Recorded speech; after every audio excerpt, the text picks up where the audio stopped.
Today we're going to talk about an article called My Mind Was Shrieking, What Am I Doing? When the Digital Nomad Dream Turns Sour. It's very dramatic, a little bit sensational. I'm feeling like, okay, so this is the second time in like 4 or 5 weeks we've talked about an article that's painting a bad image of digital nomads. What's going on right now? Is there like, is Big Office coming to get us? I think so. Is Big Cubicle out to take down the digital nomad? They're planting articles that seem like native ways that you should never leave an office and go travel. I think something's happening. Is this like an op? Is this like a covert op right now? I think so. I think all the big companies who like have people who want to be in an office collaborated and like paid to have all these articles written. So it seems like digital nomad is a terrible, terrible lifestyle and terrible thing to do. Throwing some heavy shade. I mean, the last one we talked about, just for your old reference, was Death of the Digital Nomad, something, something, something. And the point they're trying to make is that the digital nomad lifestyle is going away. And then in like 30 seconds of research, we found that it's still growing. And it's Massively, actually growing yeah. in other countries as well, along the United States, at higher rates than they were before. And here's the latest in this list of digital nomad trying to turn people away from it for some reason.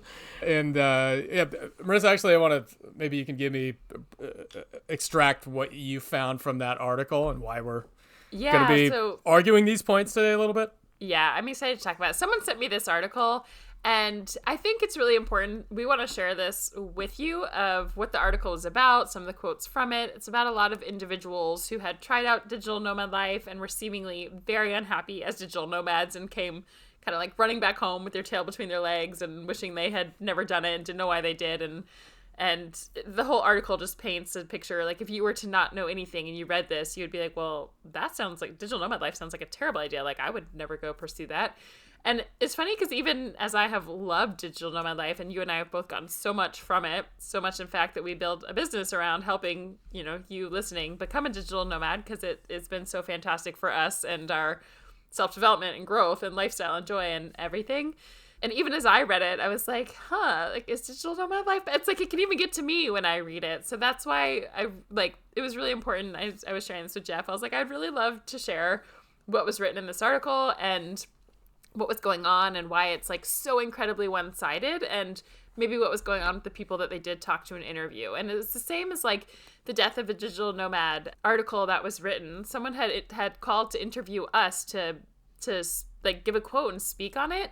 And we said the opposite. We're like, digital nomadism isn't dying, it's growing, and it's great for all these reasons. And then the article still comes out saying the opposite. So it just is such a reminder how false media is, how they will do anything to sensationally get a click, but it really can impact you if you stumble across this and maybe you've read this. So that's why we really want to talk about this one today. And it's a totally different spin. The last one was all about just like just like the digital nomad population declining, that it was too hard, like, all of that. And this one was really about individuals who had done it and gotten there and are living the digital nomad life, how unhappy they were. So we wanted to talk about why, because that can happen if you do digital nomad life wrong. Yeah, I mean, you can do this with anything, right? Because they've found there's a cherry-picked set of, what is it, like 3 or 4 or 5 people in this article that kind of proves the argument.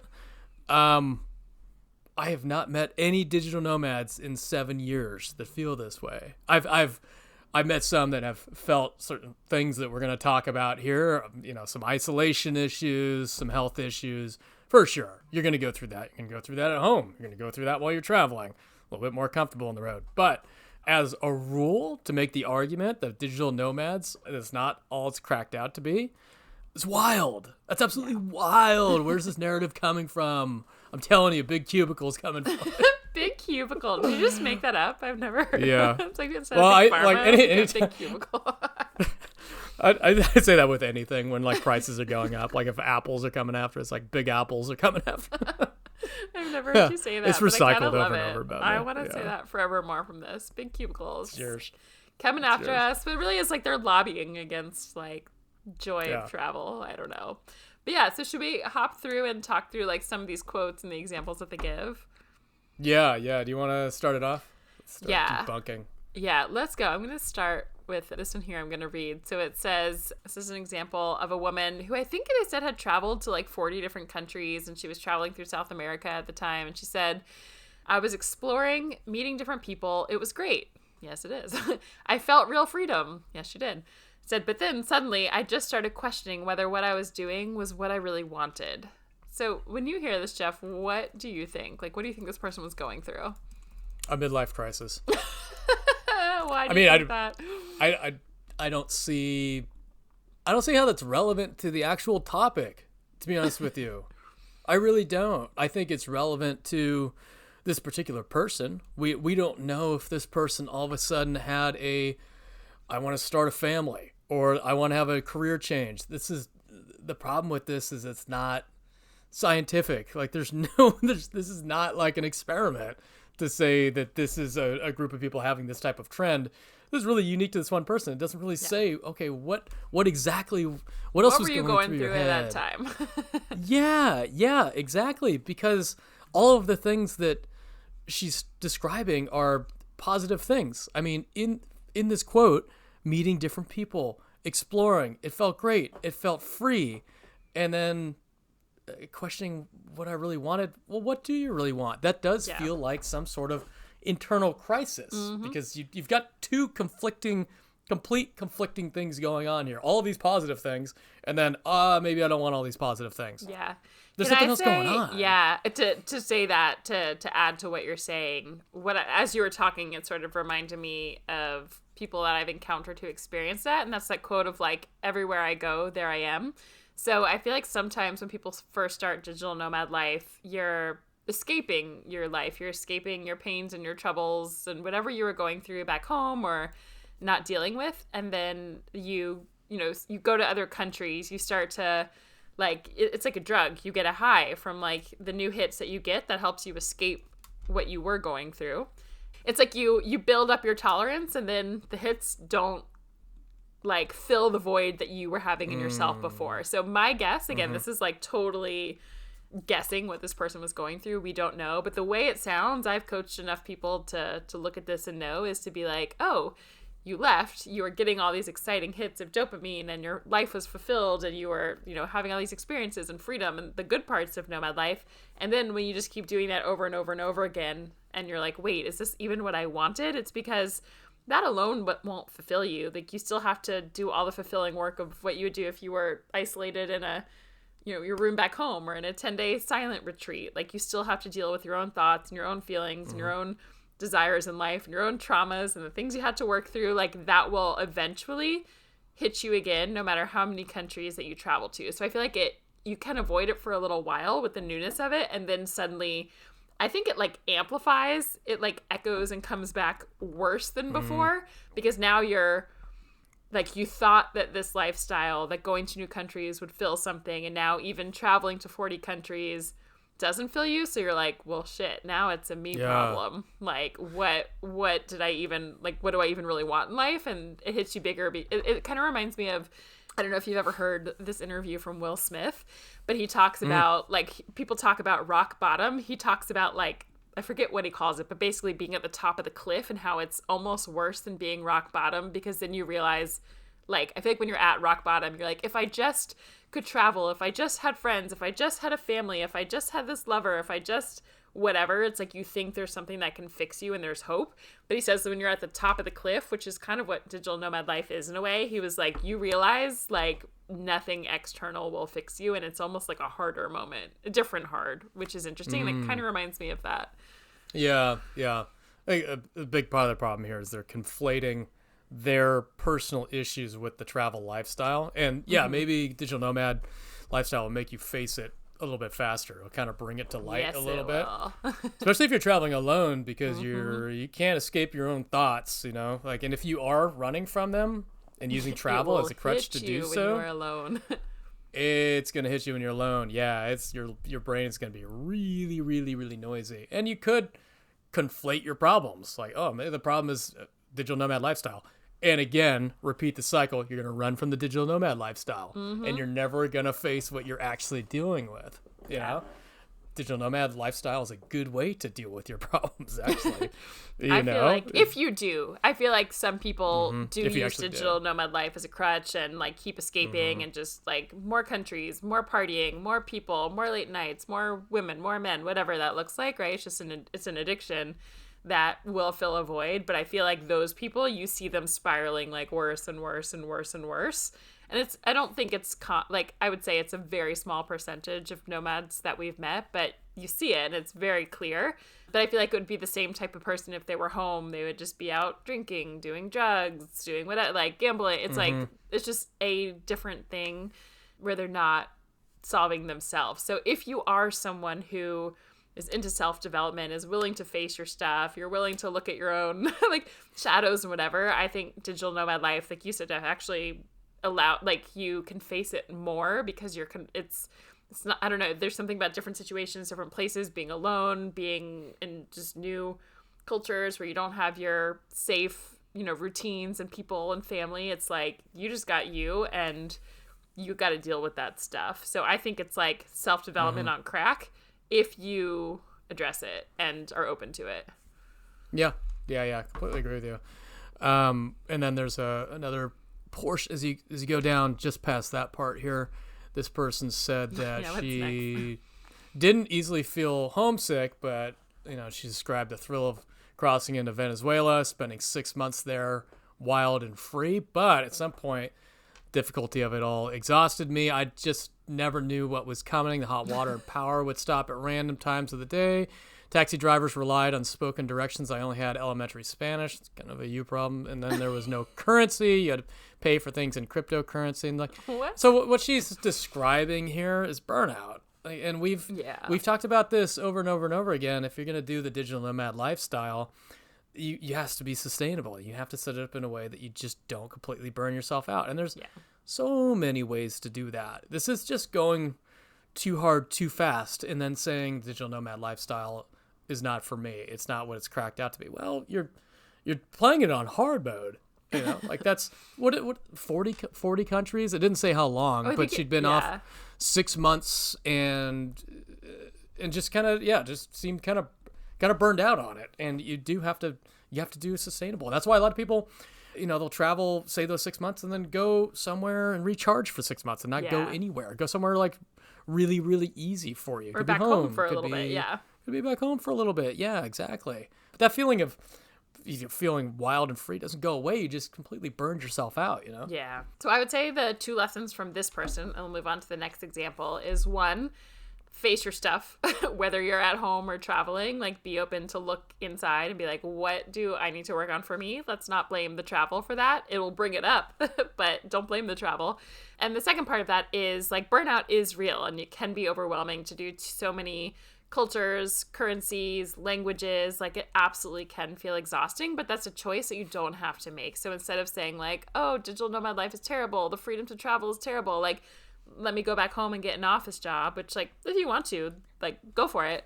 But I would say the bigger thing is learn how to travel sustainably for your own energy, of like go slower sometimes, go back home, don't travel to as many different cultures or places so fast. If you're feeling tired, find a place that you really enjoy that feels a little bit easier, that fills you up. I think I mentioned this on the podcast before. There was a nomad I met who always said he had a rule that like every time he does a really hard digital nomad kind of country or experience that pushes your edges a little farther, maybe like the infrastructure is not as good or the culture is just so shockingly different than your own, go do somewhere a little easier after that. So like keep it both. Like I think it is a good, like think about Jeff, if you had done like Dakhla in Morocco, that was so hard for you last month. If that was my first, oh my God. If that was your first, or if you just kept doing those like one after another after another, you would be like, fuck this life, get me out of here. But you knew yourself. You went somewhere else afterwards that was, good for you and surrounded by good people. You came back home for a little bit to recover afterwards, and then you'll be ready to go again when you're ready to go. It's not like you're ready to go hours of digital nomad life to one experience. Yeah, so next we've got another person here. This person said that any memories of challenges I had faced would evaporate after a week back when I came back home. So they said basically it was very, very exciting at first, and then the second you got home, all of that would evaporate. So the thought of jetting off again was the only thing that lit a spark in me, like an addiction. So satisfying it, craving for travel with more travel didn't fix anything. I just had the sense that I was avoidant rather than liberated. So there's something else that this person says too. But on this, just real quick, I think it's the same thing that you already covered. This is you're traveling to, fill the hole in something that you're lacking. And that's endless. No matter what it is in life, that's like an addictive thing. It could be people pleasing. It could be, it could be anything. It could be healthy things, even working out. Like some people work out to fill that gap in themselves, but you never get that. It's always some external thing that you're trying to plug in, and you never ever find the end of that thing. And that has nothing to do with travel. Has nothing to do with digital nomadism. That has to do with a personality thing that's unique to that person's experience. And you could remove digital nomad and plug in anything else, and it's going to read exactly the same way, So I get that one. I don't love that that's included as part of this thing, because it's really not about digital nomadism, unless you've got another take on it. So I don't have to elaborate a ton on this one. I think you nailed it exactly. Of travel looking to fill a void the same way any addiction like you gave is working out, working too much. I mentioned earlier, drinking, drugs, like anything, you name it. It's like there's a void in you. And so if you're going somewhere looking to feel whole, and hoping travel fills you, you're going to feel even emptier for that same reason of you're like, well, fuck, thought that would fix me. That didn't fix me either. What's next? And it's like, you got to look inside. So you gotta, yeah. Yeah. So totally agree on that one. Those are ayahuasca similar. time, buddy. Go look at yourself. Let's go face some demons. And also while you're digital nomading and working during the weekdays. Next, same person, another quote here.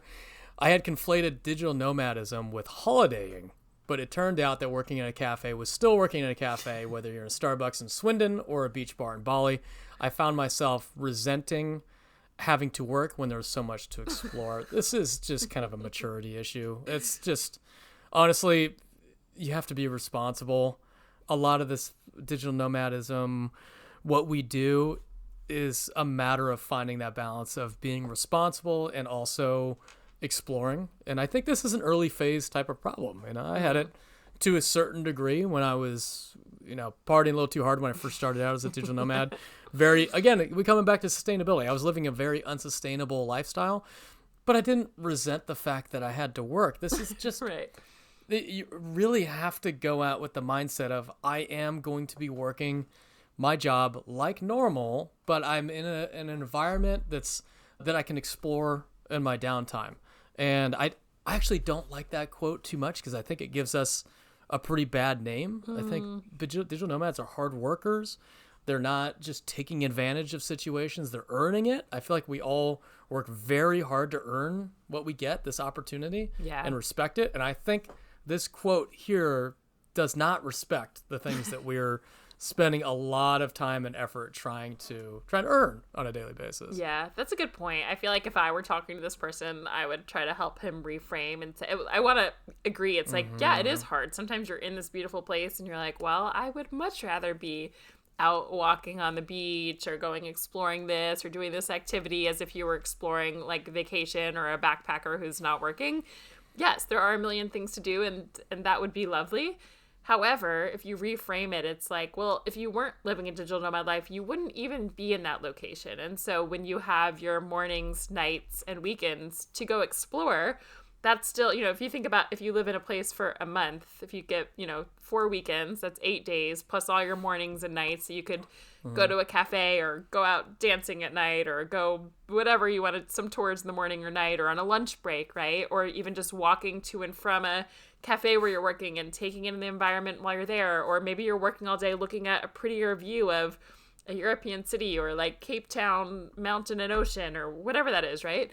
And all these moments, like you're still feeling it. So you maybe don't get to go do and like go on all the activities and go on all the adventures that you might do if you were just living on vacation for 2 weeks there, but you still are getting so much more that you would never get if you weren't living as a digital nomad. And so I'd say like, be grateful for, it's a little hard. It's like more tempting, right? It's like, let's say you're an alcoholic and there's like a bottle of alcohol, like hanging in your face every day, it's like, it's tempting. You want it, versus when it's like out of sight, out of mind. So it's harder, but it's still like, so grateful that I've gotten to, like, you get to eat the local food when you're there, and that you wouldn't have other, it's like while you're working. So anyway, I definitely agree with you that it gives a bad name to all digital nomads to hear something like that. And we get that it is hard. Like, it is that temptation. You want to go explore, but it's like still so lucky that you even get to be there to begin with. Yeah. I got really nothing else to add to that. I think that's perfect. What's next? Yeah, same person here. Along the same, this person's driving me a little bit crazy.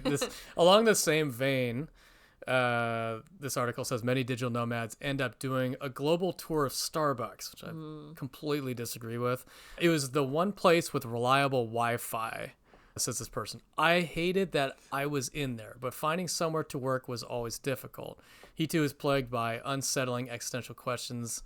Oh no, this is a separate note. So okay, let's first talk about the logistics stuff, the Wi-Fi aspect. There's two things that really jump out at me here. One, it's the only place that this person could find reliable Wi-Fi, and the second part, hating the fact that they're in there. I'm gonna let you respond to that, because I've got some big thoughts. I guess, maybe sometimes Starbucks might be the only place that has the most reliable Wi-Fi. I don't think that's probably true. I think he probably didn't know the tricks to find other good Wi-Fi. But let's just say for a second that was true, and then you're resenting the fact that you're there. I'm like, again, let's reframe this, buddy, and be like, how fucking lucky am I that there's a Starbucks with Wi-Fi, so that the other mornings, nights, and weekends I'm still in this location and I can go explore wherever I am. So there's that, even if that were the truth.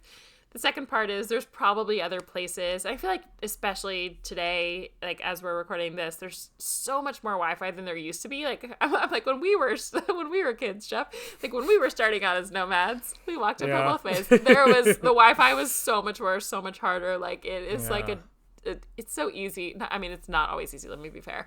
But there's always ways to get like a SIM card on your cell phone that you can tether, and usually works pretty well, to find co-working spaces, to make sure ahead of time that your Airbnb has Wi-Fi, or wherever you're staying, a hotel lobby. Like I've been in Nigeria working in hotel lobbies because it was one of the only places I could find that wasn't like tethering to my phone.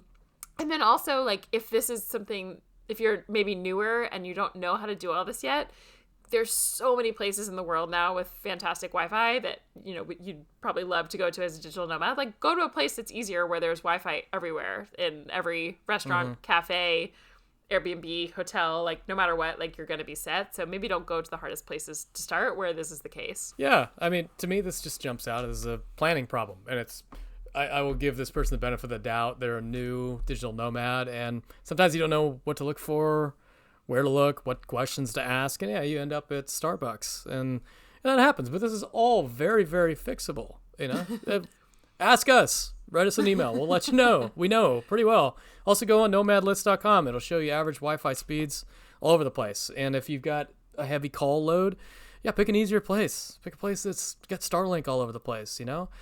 And then the second part is the biggest thing for me: have some fucking gratitude. Oh, poor you. You have to work in a Starbucks from a beautiful foreign location. Like, come on, have a little respect for the country. Have a little respect for what we're doing here. It just rubs me the wrong way. It's a bad look. It really is a bad look. Yeah. But again, difficult. We get it. But like, again, reframe, have gratitude, plan a little better. There's ways to get past that. Okay, last one on this person, then we'll be done with him. Oh, there's another one for him? Okay. Yeah. At one point, he'd visited 12 countries in 90 days as part of a 2-year trip. At every new place I arrived at, I remember thinking, what now? When I was young, I thought that success meant being able to travel the world, but I didn't feel successful. Felt lonely and exhausted. I wanted to go and explore, but I just didn't have the energy. There's a lot really failing successfully at being a digital nomad. There's a lot there, and this person kind of did everything wrong, I would say, as being a digital nomad. First, that's just too much travel. Like obviously you're gonna burn yourself out. You can't travel that much. Of course you're exhausted. Of course you're lonely and everything. You feel kind of jaded. Like, you're living in airports. Yeah, that's way too much. It's exhausting. Two, the success aspect, if you're looking for success in digital nomad lifestyle, don't. Like, that's not where success comes from. I mean, I would measure it in terms of my relationships, and it's going to be different for everybody. Relationships. And I think experiences are what most of us are looking for as digital nomad. It's not a prestige thing. I don't go around bragging to people that I'm a digital nomad. I go and talk to them about my stories. Like, that's not being a digital nomad is not a point of pride. It's not a badge. It's not anything like that for me. I think this person might have thought that it was. Maybe there was some sort of social credit that you get for being a digital nomad. I don't think that is really a thing. And then the last aspect, loneliness. That's a real thing. I think that this person really did feel that, and I don't think it was their fault. I think that if you don't do this lifestyle right and you don't find your community, it can be very, very lonely, for sure. I would say the biggest overlaying factor that I think is this person is the loneliness part that you mentioned, where, you know, people say it's like, if you're sitting and watching a sunset, yeah, it's good to be able to spend time by yourself. Like, we've each traveled solo some. It's like, it's good to be capable of doing that, but it's not enjoyable to do it endlessly. And the whole point, I think that, you know, I didn't realize going into nomad life is that really it's about sharing the experiences with amazing people that you meet along the way.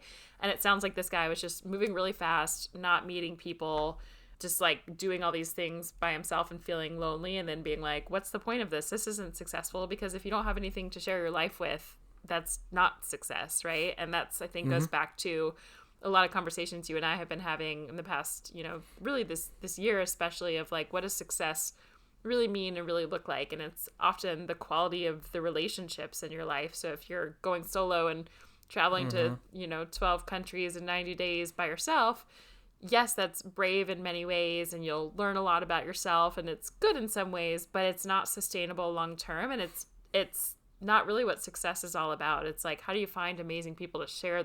Even if you were backpacking and you didn't have to work and you traveled that fast, if you never made a friend along the way, if you never met anyone in any of these countries, unless some people, I would say it's like 1% of a digital nomad population, like, loves those solo experiences only, and they're happy doing that. But I would say 99% Pretty of rare, people, right? yeah, it's super rare. Not many. So I would say, like, the bigger aspect here is, like, find people, like, invest in communities, nomad communities, and people to meet along the way in order to make that a more enjoyable experience and feel like that's going to feel like success.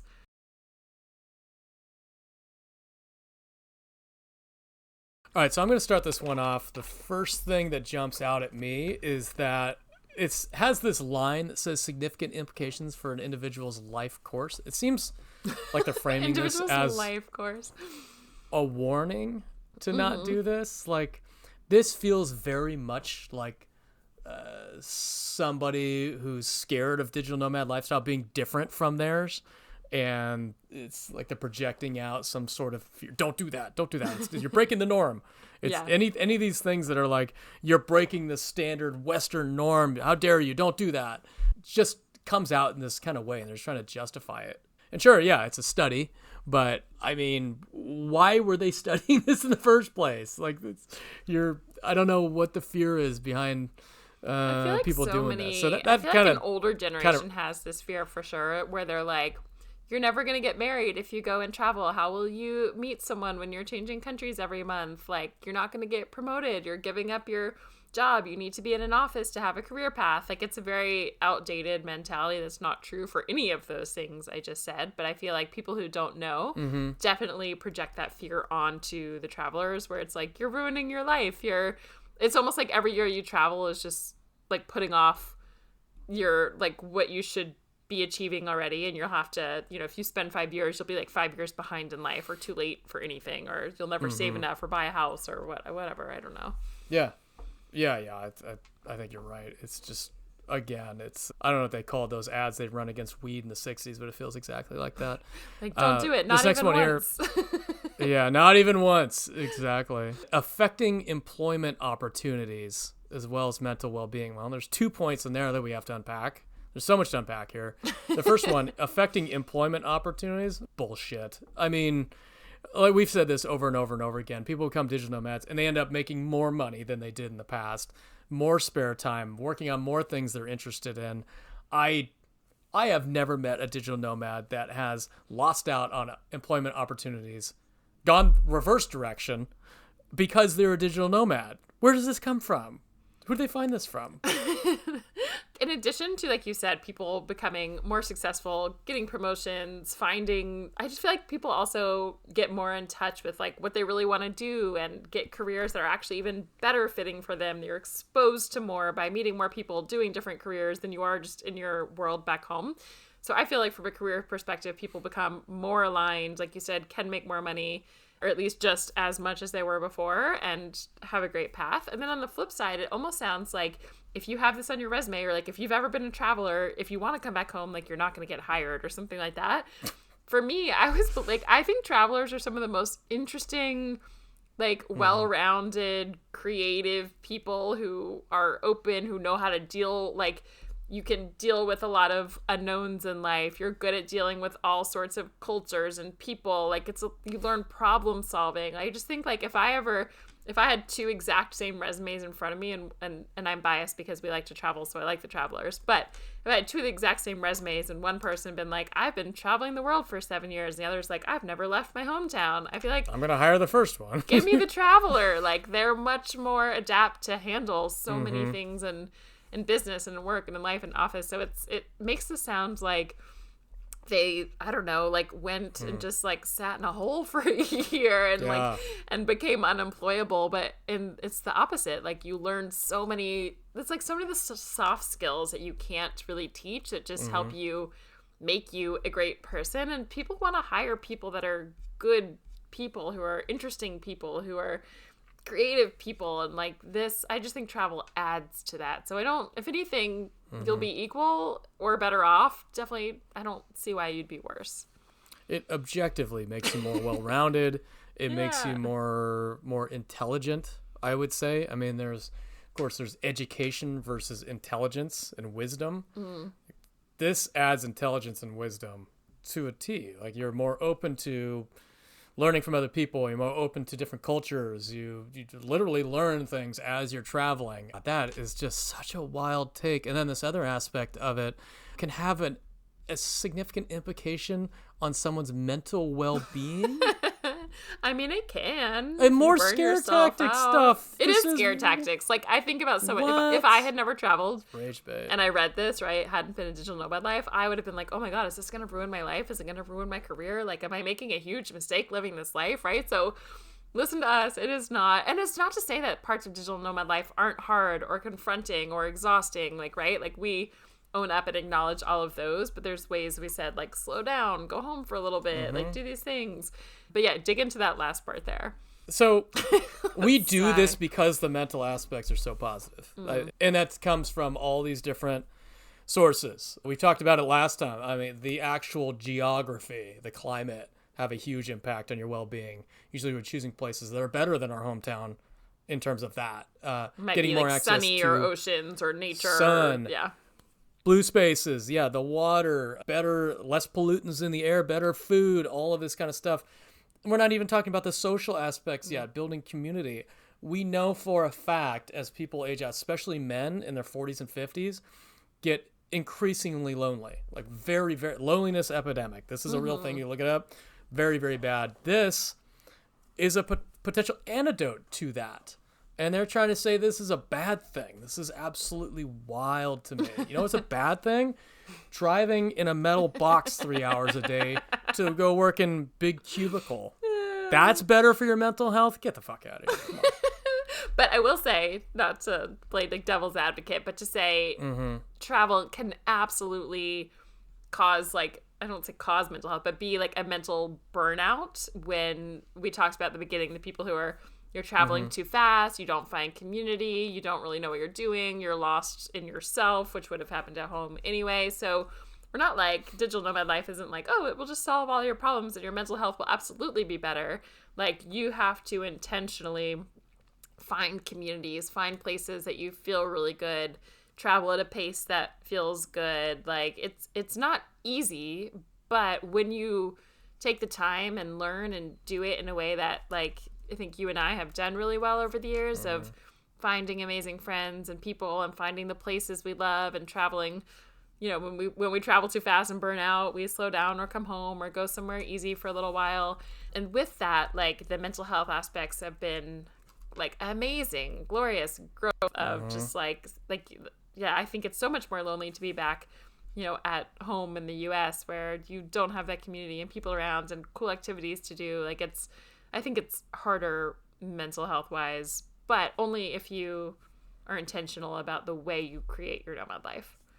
Yeah, I think I'd agree with that. That's maybe not as much a devil's advocate as it's like just a refinement of my point, a little bit more eloquent. Yeah, it's like when done the right way. If you do it the wrong way, I feel like your mental health will like explode because it's just amplifying everything you weren't dealing with back home, and now you're like alone by yourself across the world and feeling lonely and terrible, and then everything will hit you with no distractions. Yeah. Completely agree with that. Last part that I've got a little bit of contention with here is that the study concluded that digital nomads perceive their fast traveling lifestyle as a temporary phase in their life. Which ones? Like who are these people? Okay, maybe some of the people, yes, that do fast traveling lifestyle. I don't know any digital nomads anymore that even do that. Like, and they'll eventually search for more stability and continuity.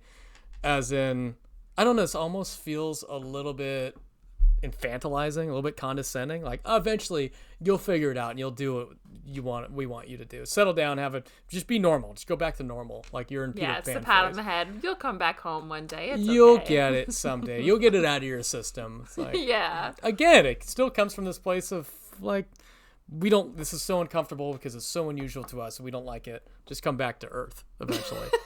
Yeah, I just don't like the tone. I don't like the tone.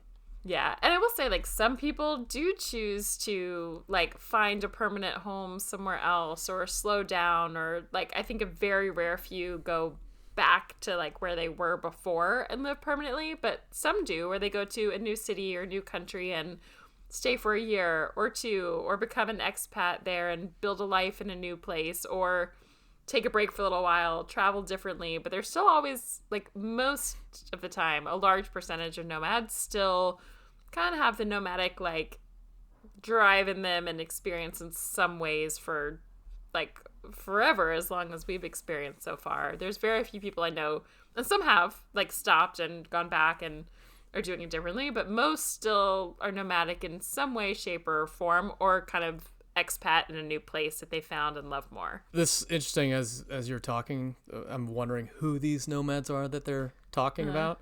Yeah. I opened up the actual study. This current study only included some digital nomads residing in Bali during the time of the field work. Also, this study did not follow participants longitudinally, so it means they didn't know whether their aspirations were realized because they didn't track them over any period of time to see if this was like what would happen down the road with these people. Bali can be the land of a lost digital nomad. Like, you've got some longtime nomads who have chosen it and love Bali, but you also have some first-timer nomads who are some of the most lost people you will ever see in Bali, like really seeking something and not finding it. So it's an interesting, like, group to choose from as well. Yeah, I mean, just looking at this, I see a lot of problematic stuff. You know what they should have had is a digital nomad consultant, an advisor that actually says, you know, we've done this before. Like, kind of like that last article needed to talk to a digital nomad and listen to them. Anyways. They did talk, they just didn't listen. Didn't listen. So yes, yeah. Exactly. Quotes we need to address. Yeah, actually, this person here, a project manager from Italy, found that the lifestyle started to affect her health. Working remotely for a tech startup in 2022, she and her partner spent stints in Europe, Asia, and US. Interesting. I hadn't accounted for all the extra admin the lifestyle entailed. We were always booking flights, finding accommodations, and muddling through other languages, all while juggling full-time jobs. Again, what did you expect? I mean, you're traveling. Did you not expect that you'd have to book flights? Did you not expect that people didn't speak your language? Did you not expect that you'd have to be working full-time? This is just what you call operator error, right? What the fuck? Did you not read the instruction manual? Yeah, admin stuff. I do want to give this person a little bit of, I don't know, a little bit of Grace. Leeway here. Grace, that's a good word, because the admin stuff does add up. And to be fair, I don't think I realized how much time and energy that would take up before I started. It's like, I don't know why I didn't, but I just didn't. I was so naive when I started. I was like, I don't care. Just like get me to Bali, get me to Southeast Asia, get me to the beaches. I want to live this life. But I didn't. It's kind of like if we circle back to the first one, who's like, the only place I could find Starbucks was, or like Wi-Fi was Starbucks. Like, poor me. It's like, yeah, I guess you learn that, if you're listening and you haven't lived it, like, let us tell you now, the admin of booking, like, if you're going to change locations quickly or anytime you're going to leave where you are and go to a next, country or location, it takes a lot of time. Imagine how much time it takes you to plan a vacation. It's not quite the same, but, like, you're going to be living somewhere for, let's say, a month or two or several weeks. Like, you really want to do your research and find what neighborhood do you want to live in. Like, it takes time to find the right Airbnb or negotiate prices and then book your flight and figure out what kind of SIM card you need in the country and do you have Wi-Fi there and where's your grocery store. Like, these things take up a lot of mental space. So I want to give it grace because that's very true, but it's not a reason to like blame or hate on nomad life. It's like, be grateful that you still get the opportunity to live in these places. And if it's really hard, like if this particular aspect of nomad life is draining you, travel a whole lot slower or pop into, like if you join Wi-Fi Tribe, for example, you don't have to think about a lot of the admin stuff. You just like book a chapter, you show up, your accommodations are chosen and taken care of. A lot of it's like you have other people helping you figure out where the good cafes are or go to a co-working spot to live where a lot of that is built in and then you can figure out once you land. So it does, I want to like, I don't want to like hate on this person for that if you're listening. Like, it absolutely is a huge part of exhaustion and nomad life, but move slower if it's too much for you too soon and just know that it's a part of it. And for me, it's like, it's worthwhile. And sometimes I get exhausted. I'm like, I can't think, I can't do this anymore. Let me take a little break. Let me go home for a few months and then I'll be so ready to pop back in and do it. But it's not, to me, a reason to never do it. But maybe it's a reason to not do it so fast. Yeah. And the second part of the statement kind of points that out. We started getting sick more frequently than normal and could never fully recover because we weren't in a comfortable environment, and then we're off on another trip. Yeah, I mean, you just experienced that. You want to share your personal story with that, Jeff? Yeah. And you know exactly what, so I flew to Valencia, was a few nights there, went on a weekend trip, came right back, flew to Morocco, landed at 2 a.m. In an uncomfortable location, and then flew to France and then went to the 2 locations there. That was like our absolute rookie mistake. And of course I got sick. Yeah. Like, this is, you cannot travel that way. You're going to get sick. I mean, people forget that you have to treat yourself the same way you would if you were at home. Would you go out and go to like 4 different cities in 7 days at home? Probably not. Like, you're not going to go and do that much kind of stuff. Your body is going to wear down. People almost expect that things are going to be different with your body and your mind when you're a digital nomad. You have to be extra in tune with those. You have to overcompensate for those things because you're doing so much extra and you're using so much extra brain power and body in your immune system on a constant basis. So no, those things don't go away when you become a digital nomad, and you can't blame it on being a digital nomad when you're traveling. Like, it's just, blame it on yourself. Two different things. It Yeah. just doesn't.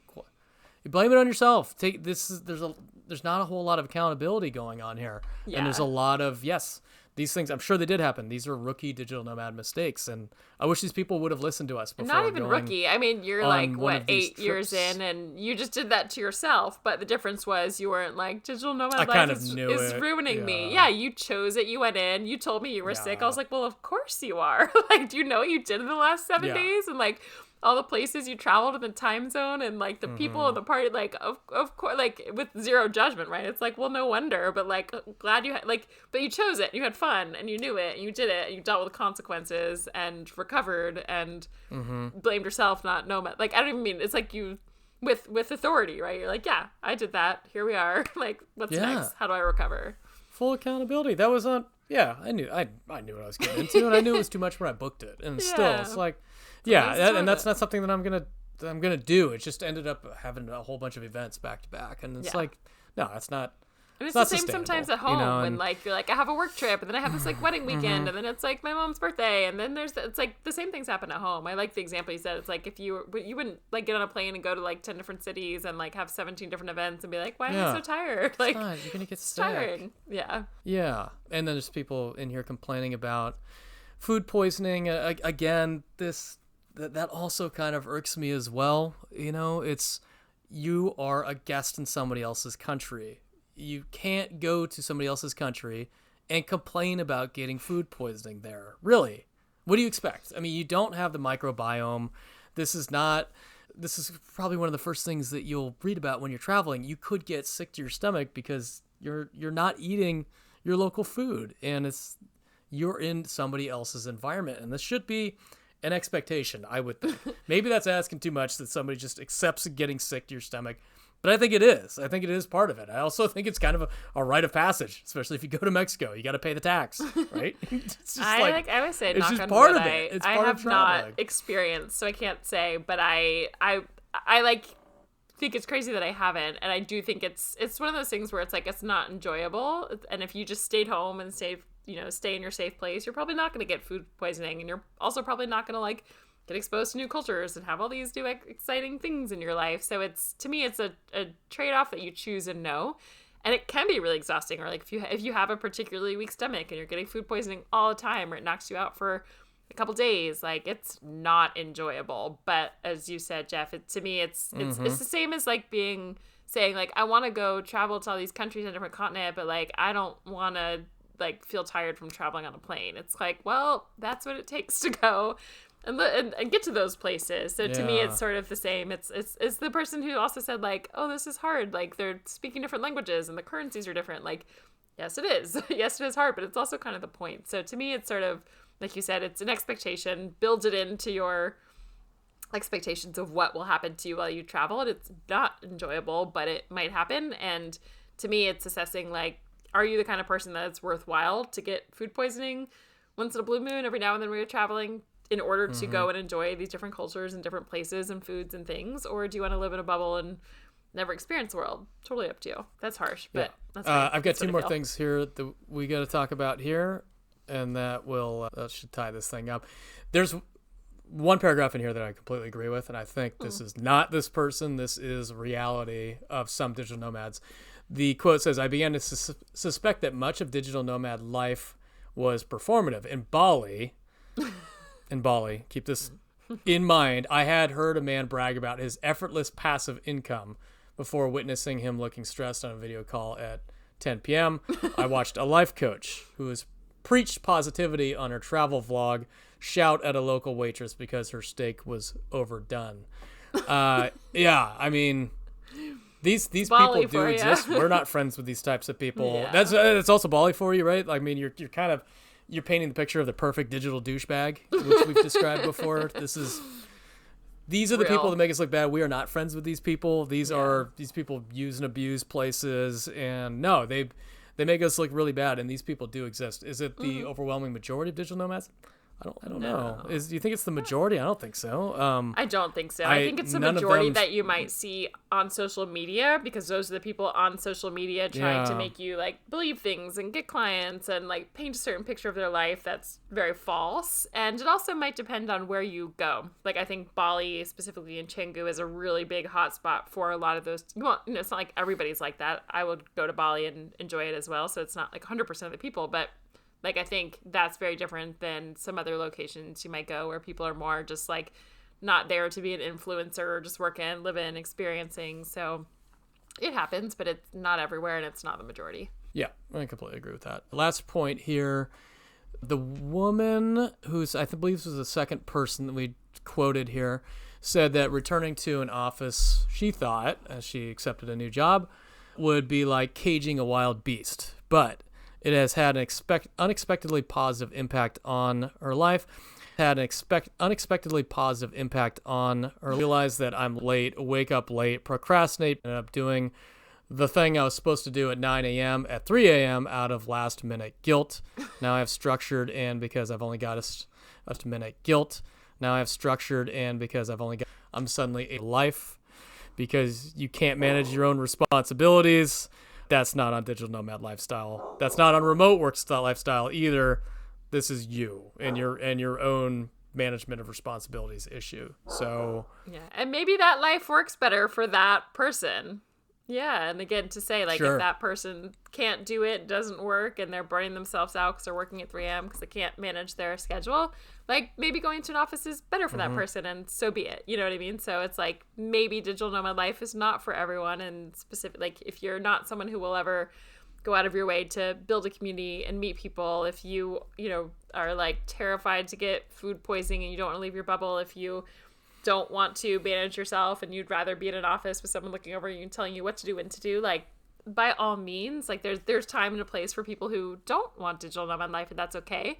But it was really important to us as we looked at this whole article to really just debunk a lot of these myths and explain why they're happening, because a lot of, like, what these people are feeling is very real. Their experiences are absolutely happening, and I'd probably want to go home too and not live this lifestyle if I was thinking and feeling what these people were. But it takes a lot of inner work, a lot of self-development, a lot of self-control, a lot of, like, authority over yourself and integrity with yourself, and learning new skills of how to plan and admin and like, there's a lot that goes into it. So that's why we say, like, start slow, start easy places, like, go into it. Don't just go bopping around 30 countries in 90 days, and 4 continents because you unleashed your freedom. You're going to burn out really fast. So if you came across this article, or you ever come across something in the future that's, like, trying to scare you and tell you why digital nomad life is bad, like, we hope that this episode, as we talked about this article, at least just paints the light for you to have awareness of, like,